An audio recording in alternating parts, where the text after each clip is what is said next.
you. I know your family's been involved with the paper for a long time. 4 generations. Yeah. Yeah. Yep. Yep. But what you may not know, though, Cindy, is that we're actually 99% employee owned, and so we have had an employee stock ownership plan that goes all the way back to 1992. So our company is almost completely owned by the employee, what we call employee owners. That's awesome. I did not know that. Thanks for sharing that. Mhm.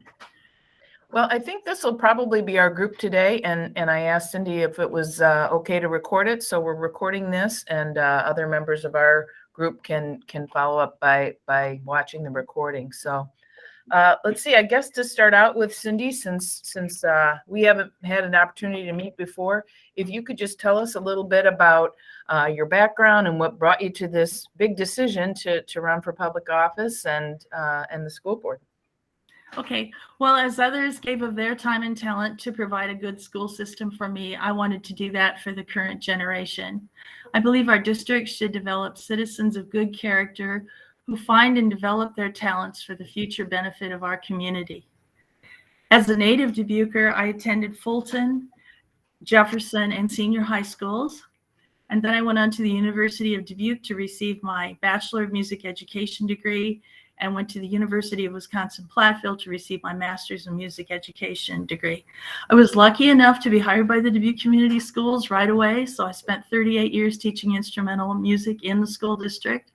The last 24 years, I was the band director at Jefferson. I also founded and directed the Dubuque Area Summer Band, which was a summer band program for 4th to 8th graders. And I did that from 1984 until 2004. When I retired in 2011, I went back to my part-time college job as a teller at the American Trust and Savings Bank, and that's now Midwest One Bank. And in 2019, I fully retired, and so now I have the time and energy to give back to the community that gave so much to me. I want to be on the board to support some of the new educational programs that they are doing. The first of which is the Core Plus teachers at the elementary level and the interventionists at the middle and high school level, who are giving extra help to students who may have missed learning skills and concepts due to the online learning and lack of in-person education that we had last year.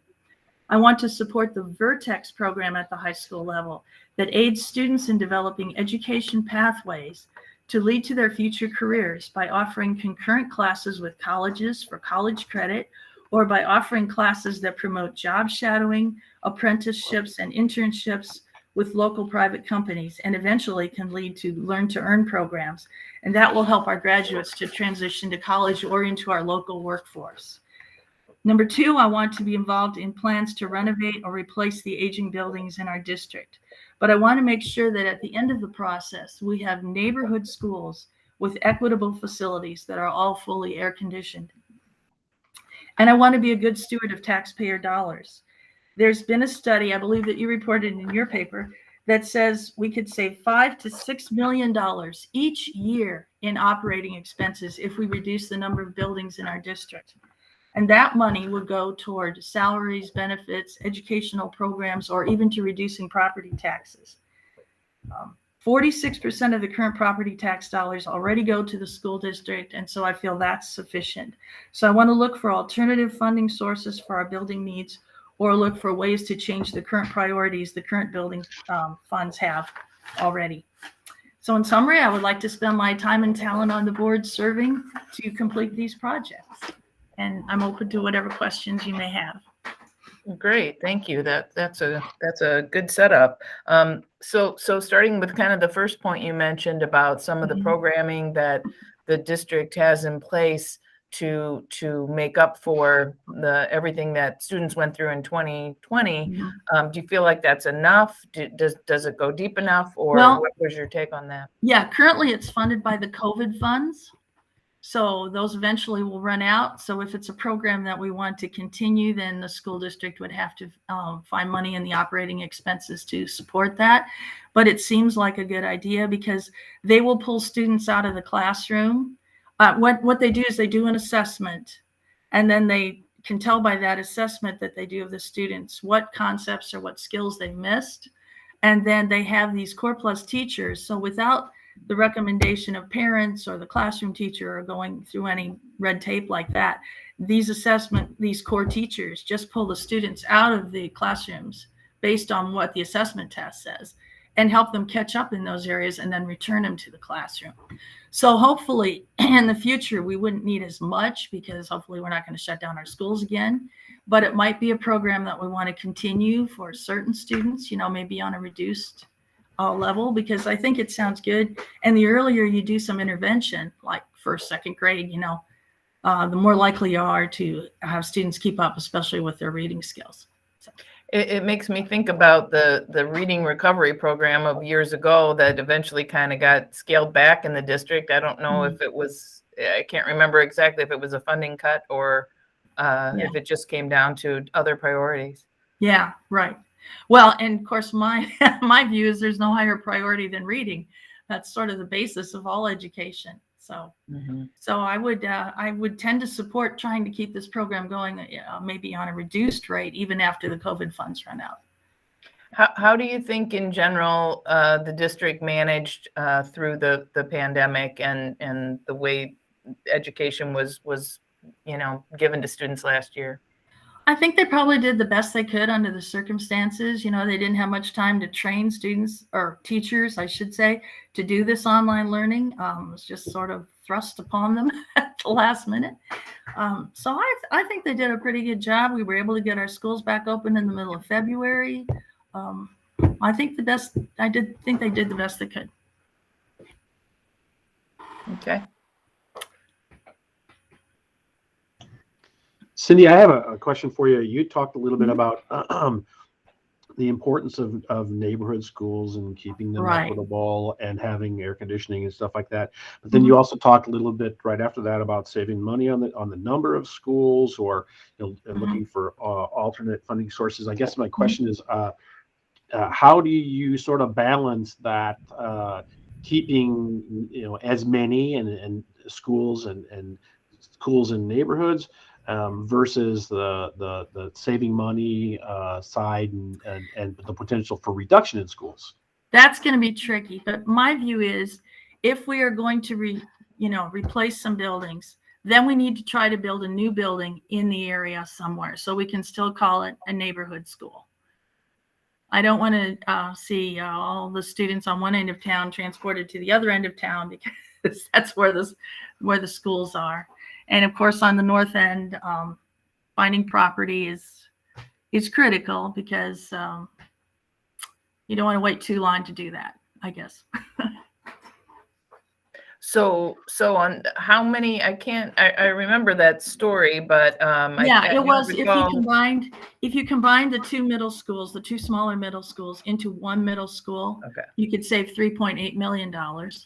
And then if you combine two elementary schools into one elementary school, you could save $1 million.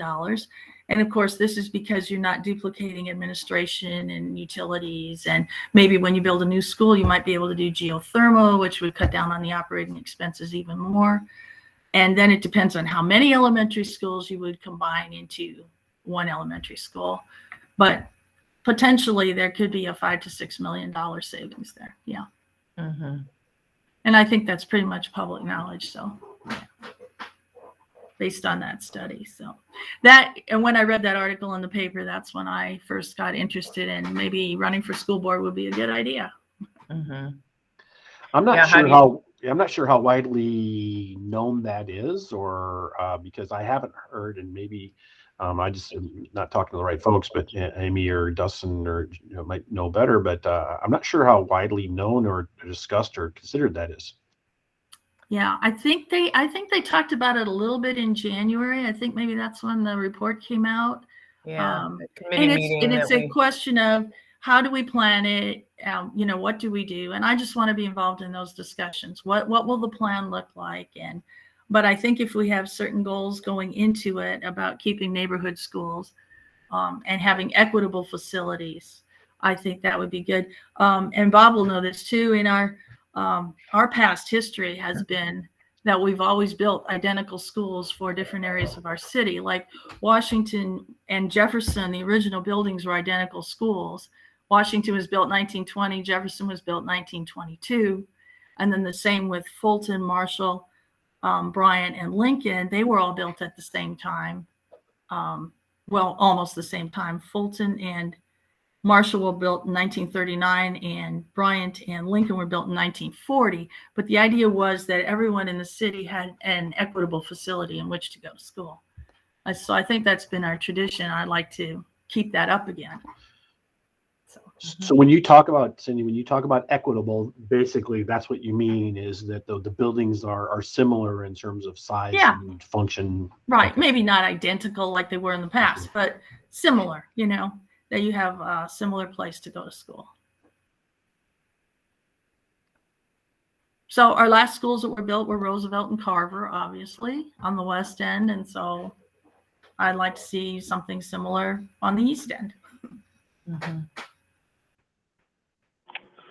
So as long as we're kind of on the topic, Cindy, one other thing, you know, there's been discussion about, possibly consolidating some of the facilities we do have, realizing those kind of savings. But there's also been some discussions about the eventual growth on the west end that's anticipated. Right. And at what Right. point do we start, looking for property out there?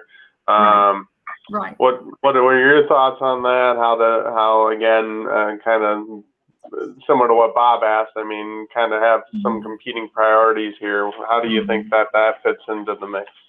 Yeah, well, I think getting property is probably critical because the location of schools is critical. So I think that's the first thing you want to look at. You don't want to wait too long to do that. I think we are probably going to need a new school on the west end as well, an elementary school, because we are losing some population out to Western Dubuque because they have a newer elementary out there that's closer to some of the people that are technically in our district than some of our schools. And I think we should also look at I think we need to look at the big picture of what the city council needs, what the Dubuque County needs are, what the school district needs are, because the same taxpayers are paying for all those entities. And we have a lot of properties. I think we need to look at repurposing some of the things we have, possibly trading properties, things that the school district owns that they don't need anymore, that maybe the city could use, and vice versa. And that would be a savings too in dollars, I think.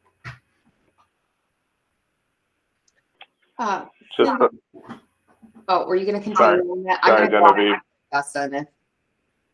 I just wanted to follow up on that. Are there any properties in particular that you're envisioning when you're talking about swapping properties or finding use for different properties? Well, I do have some ideas. I don't know if I can publicly say what they are. But yeah, I have some ideas.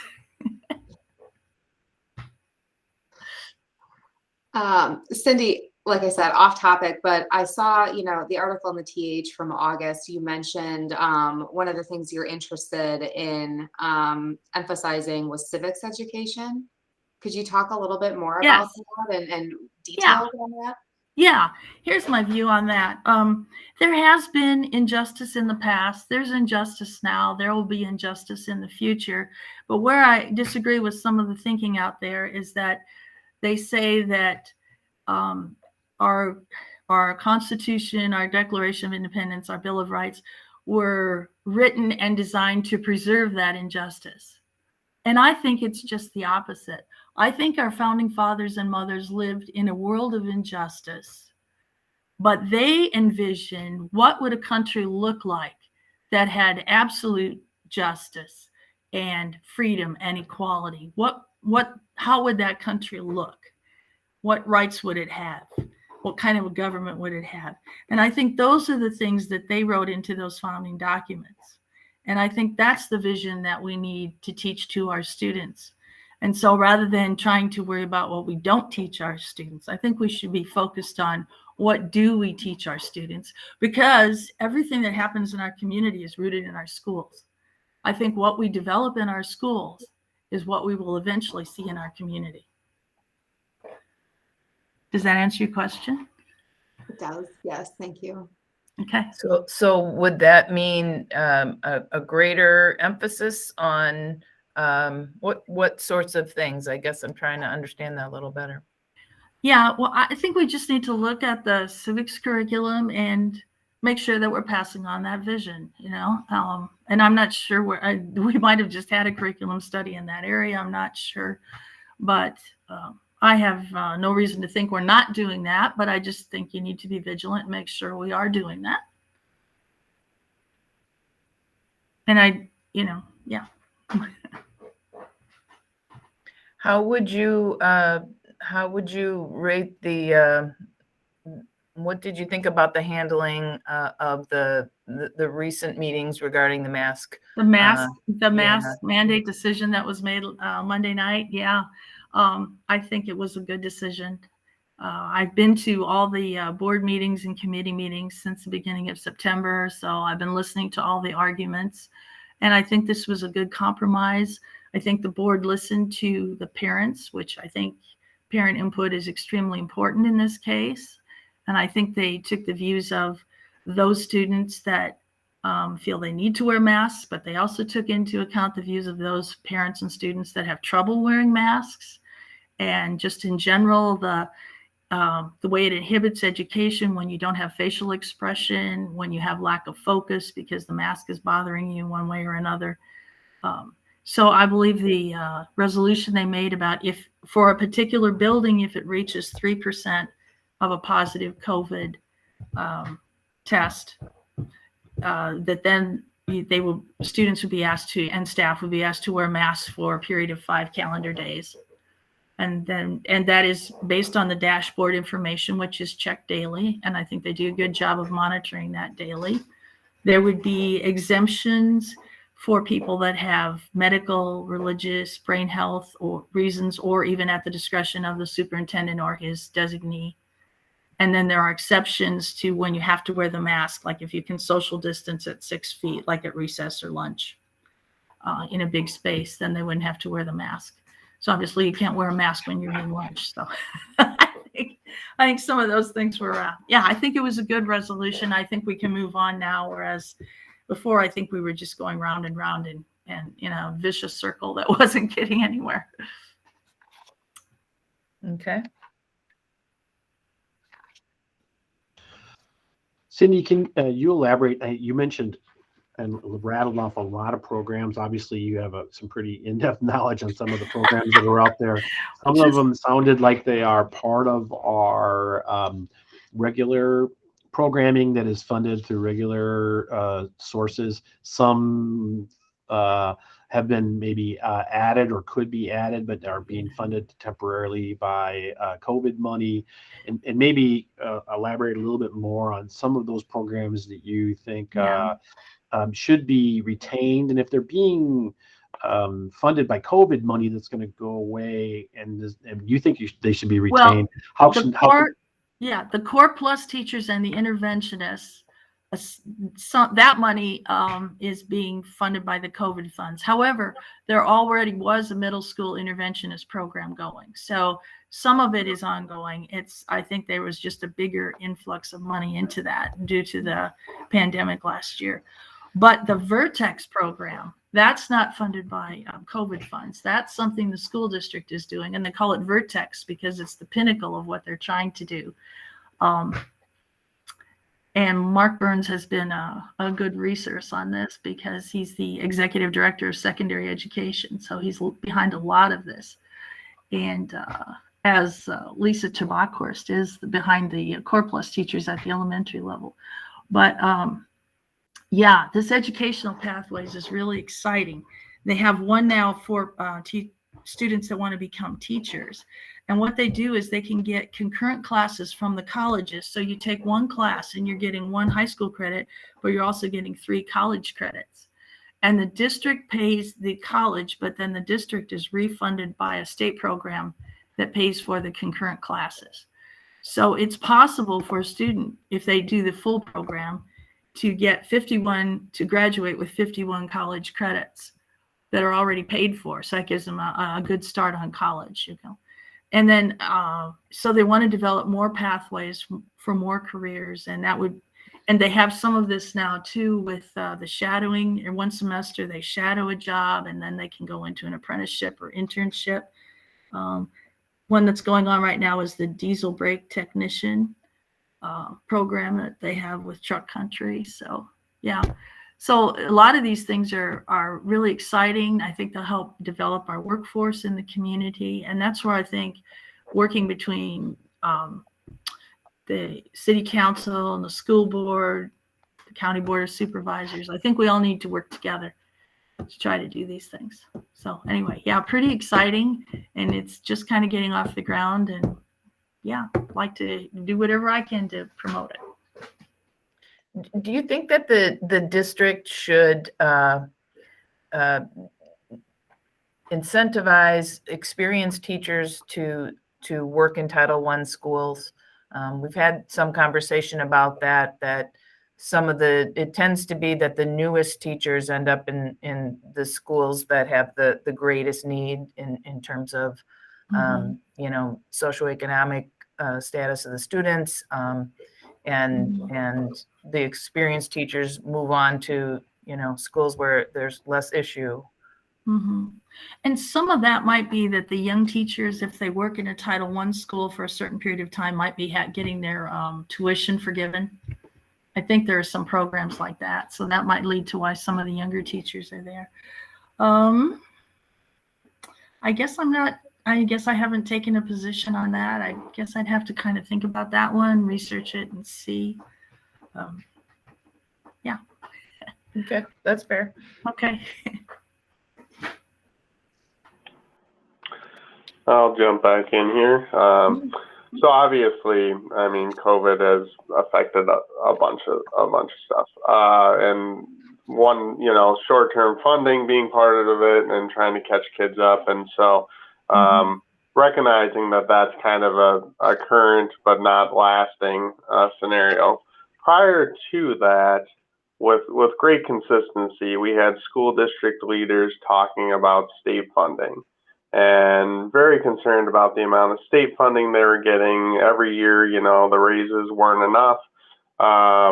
At the same time, we've done stories that consistently shows that the number of people employed by the school district continues to climb. So, I mean, it kind of, you know, we have leaders who are saying they don't have enough money, but we continue to increase our staffing levels. And it always kind of seemed, you know, interesting that both those things were happening. Do you have any thoughts on kind of the general progress of the district in terms of staffing levels and how that relates to funding and how you would direct school leaders in that matter? I'm going to come back. Well, first of all, I questioned how, because we did have a big increase in teachers this year, but then that's when I found out about the Core Plus teachers. So that is a lot of the increase, and I think they are necessary. But once again, I go back to, this is why it's so attractive to think about reducing the number of buildings we have, because we could eliminate a lot of administrative staff that way, because of the duplication of staff that you have to have a principal in each building, etc. And you could be more efficient with utilities. And I know that they're working, the district is currently working on how can we manage our energy use, for example. How can we make our operating expenses more efficient? And I know that is a big push with them, and I know they're doing a good job of that. But once again, I think, and you look at that $5 to $6 million you could have each year. So, you know, it's just that there's this big hurdle of how do we get there? How do we get to replacing and renovating our buildings to get to that point? But if we could get to that point, it would seem like that would provide a lot of money into the operating expenses. And the neat thing about that is the money you spend would be coming out of the building funds money. But the money you would save would go to the operating expenses. And of course, as you know, our money is like in silos, the way they explained it. You can't mix money. But the neat thing about it is, if you get the buildings up, which is a one-time expense, you could have a savings for years to come on the other side, on the operating expenses.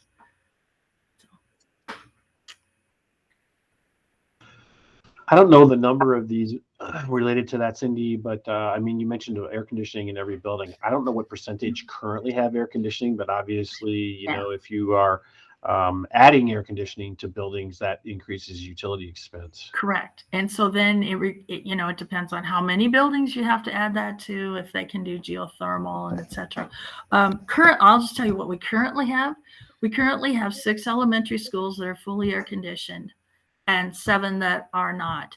And 2 of them have only 3% air conditioning, which means basically the office is air conditioned.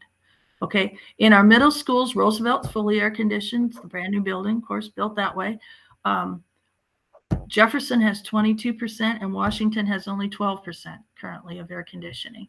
The good news is that when the renovations at Senior are done, our 2 high schools will be fully air conditioned. But the alternative campus on Alta Vista still needs some air conditioning. So, yeah, so that's where we are there.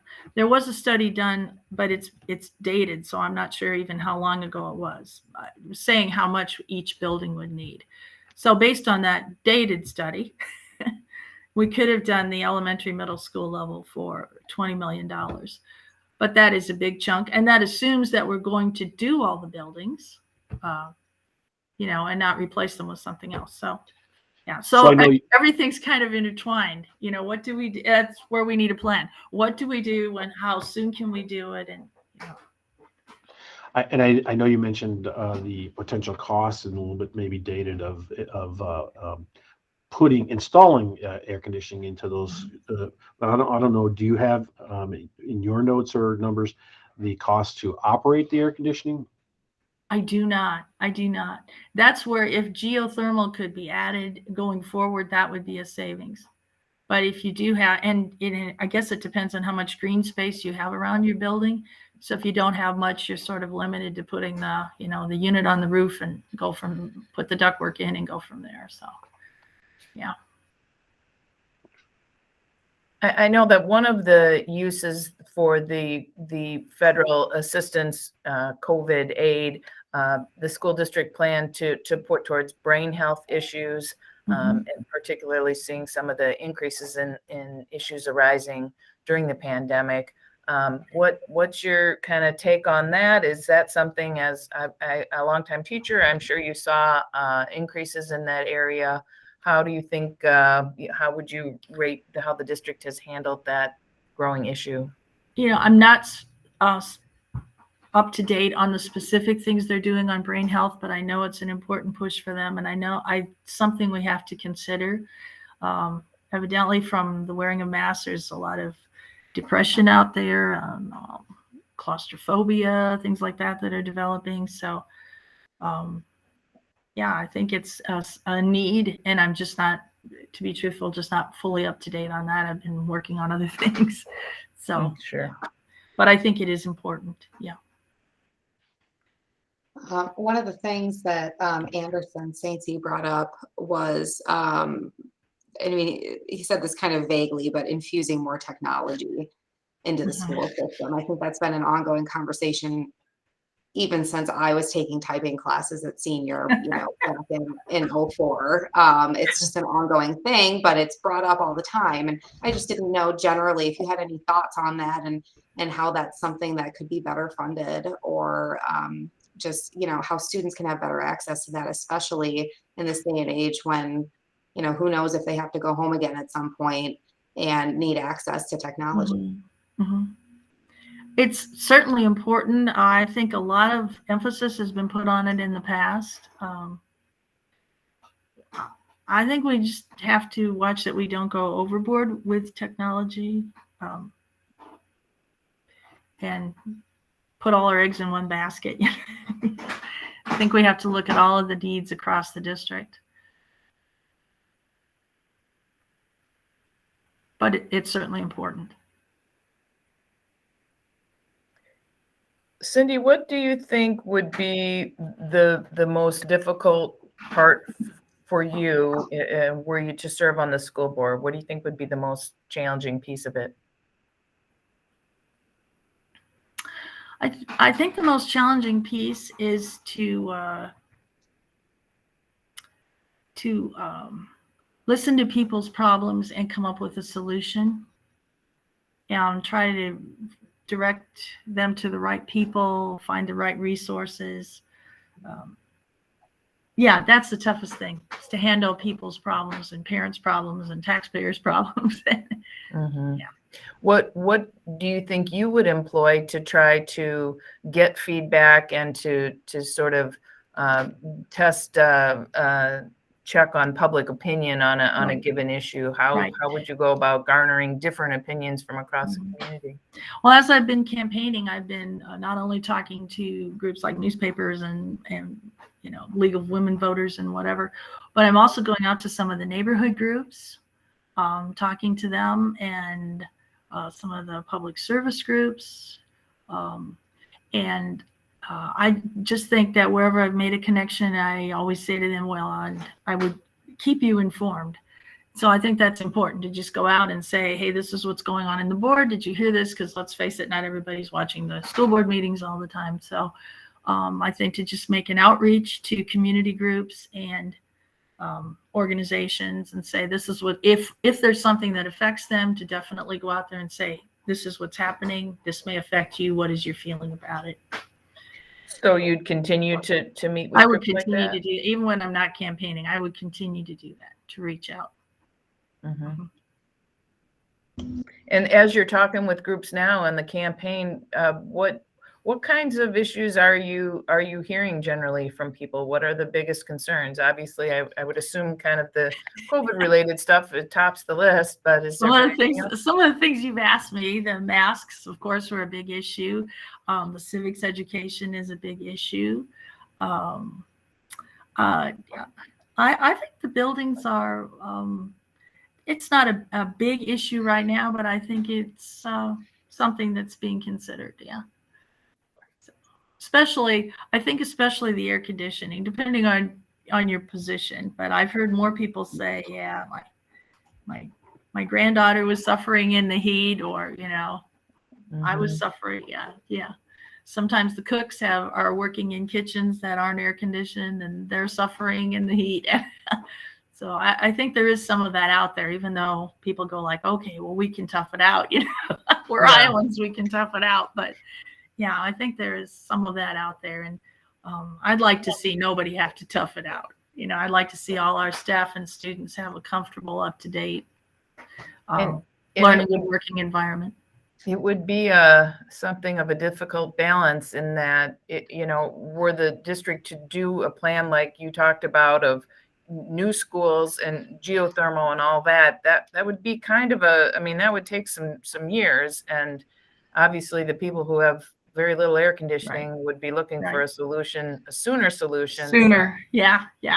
But as I say, this has been I started teaching in 1973 and pretty much been a problem that long. And think of all the early dismissals we've had along the way, which, if you think about it, you spend all the money for the staff, the curriculum, the buses, the lunches, you get them to school, and then you send them home. So what, with everything you've spent, it's for that time of day anyway, for those 2 hours or 3 hours, you've lost your instructional time. And that's something you can't get back. So it's been a problem for a lot of years. And so I think we need to make it a top priority so that 50 years from now, it's not still a problem. Mhm. Cindy, I know we talked about a lot of different topics, and you've mentioned some of your priorities. Are there any specific things that you think that the current school board isn't doing very well or is on the wrong track on? You would recommend doing differently? No, not really. I can't think of anything really. I think they listen to the administration, who are the experts, who have the time, who do the research, and then policies and programs are brought before them, and then they either approve or disapprove. And I think they do a pretty good job of tearing those things apart, trying to see which, everybody on the board is trying to do what's best for the students in our community. Having followed the school board as closely as you have, is there a member of the school board who you think you would kind of emulate or be aligned with, who kind of has a similar way of thinking as you might as a school board member, would you say? I think I would tend to be more on the conservative side of the school board from what I have seen. But again, I think we are one community, and if we can find solutions, as I think they found Monday night, that seems to bring both sides to a resolution that maybe doesn't satisfy fully either side, but is something on which we can unite as a community. I think that would be the way I would go. And we've covered a lot of ground here. I don't want to hold you up too much longer, but if you know, there's a lot of candidates running for school board, Yes. and voters are not always, you know, doing a deep dive on each and every. But I one. always say it's better not to be 4 for 3 because then there'd only be one loser. So I'm happy about that. Okay, yeah, well, so that's true. What would you say though that differentiate yourself from the other candidates in the field? You know, how would you express to a voter why Cindy Mueller is the better vote? Okay. I believe that I'm focused on the education of the students and their buildings, and while others have certainly good motivations, I will say there are other organizations and even the city council and the community that are doing some of the things they're talking about. But the school board is the only one that is concerned about a student's education, about the buildings in which they learn, and the curriculum that they are taught. I think that is not covered by any other organization. And that's where my focus would be, on the things that affect school and education. Sure. Not that the other things aren't important. Yeah, but- what kind of a, I'm not sure what kind of a, could you elaborate on what an issue might be that's really more in the city council purview that's have been come up Well, among for school board candidates? For example, talking about poverty, which is important, and certainly we have issues in the school district where we can help out. But I know that, for example, Anderson's on the newly formed Shared prosperity. Shared Prosperity and Neighborhood Support Organization. Yeah. So, I mean, I think there are other, which they should, I mean, other groups and agencies that are devoted to working against, for poverty, for health. We have the Dubuque County Board of Health, for food support, for all of those things. But I think when it comes to the school board, we're the only ones that are dealing with education and the school buildings. So. Anything else that we didn't ask about that you want to mention, or our folks, anything else we should hit on? Like I say, I think we covered a lot of ground. Yeah, good. Well, thank you so much for the opportunity again, and thank you for doing this. And for all the candidates, for city council, for you know, everything that you do for making our community more aware of what's going on locally. So I appreciate that. Appreciate Sure, the well, time. Yeah, Appreciate your thanks for time. meeting with us today and for stepping up to run, putting yourself out there. So Okay. good luck the rest of the way. Thanks for your time. Thank you. All right. Thank Thank you, you. Cindy. Thanks, Cindy. Yeah, nice meeting all of you. You as well.